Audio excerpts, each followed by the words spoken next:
Assalamualaikum warahmatullahi wabarakatuh. Para pangjejer sareng pamilon anu kusim kuring dipika hormat. Puji sinareng syukur hayu urang sami-sami panjatkeun kahadirat Allah Subhanahu wa taala anu parantos maparinan ka urang sadaya nikmat kasehatan sareng kasempetan sahingga urang tiasa patepung lawung paamprok jongok patepang rarai dina ieu kasempetan kalawan dina kawilujengan.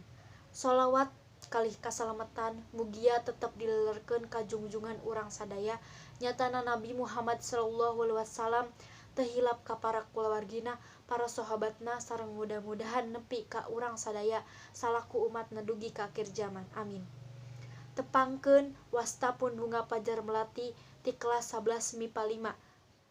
Simkuring ngagem pancen janten panumbu catur teu hilap ngahaturkeun rewu nuhun ka para pangjejer sareng pamilon anu kersah hadir dina ieu kempelan kanggo medar sareng ngadiskusikeun ngeunaan dampak wabah COVID-19.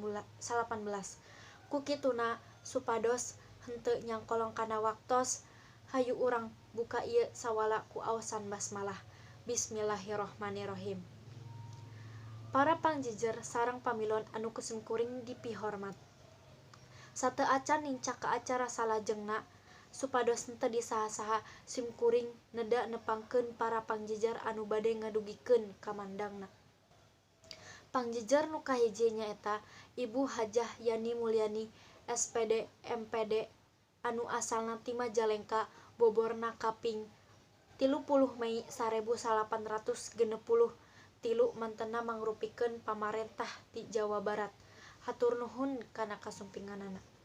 Anu kadua nyaeta Ibu Dr. Randa Nina Marliana anu asalna ti Majalengka, boborna kaping 4 April 1865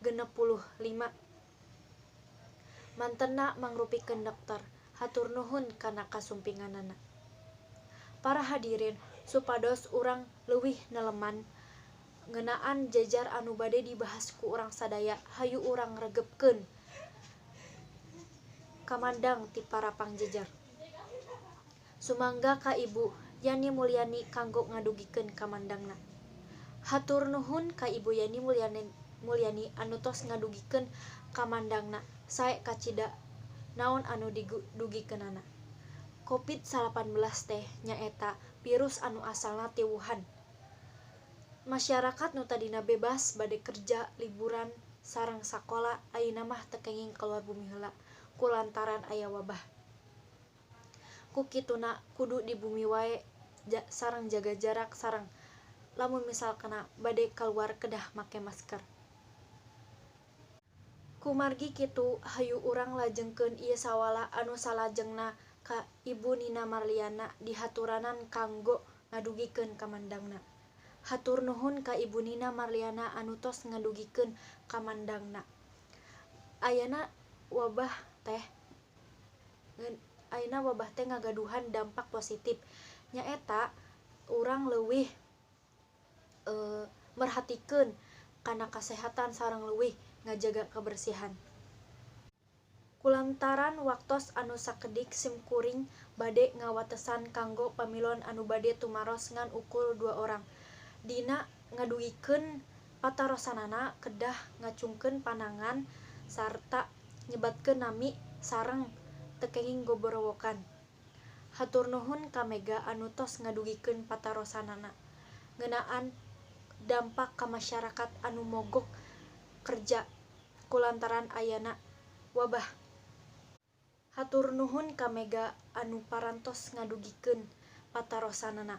Sumangga ka Ibu Yani Mulyani kanggo ngawaler patarosanana.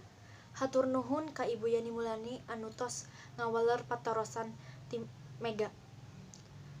Pamarentah entos masihan bantuan sosial sembako sareng bantuan sosial uang tunai. Teu karaos ieu acara teh parantos rengse. Ku kituna hayu urang sasarengan nutup ieu acara teh ku aosan hamdalah. Alhamdulillah. Simkuring salaku panumbu catur sareng sapara kanca neda dihapunten. Hatur nuhun. Wassalamualaikum warahmatullahi wabarakatuh.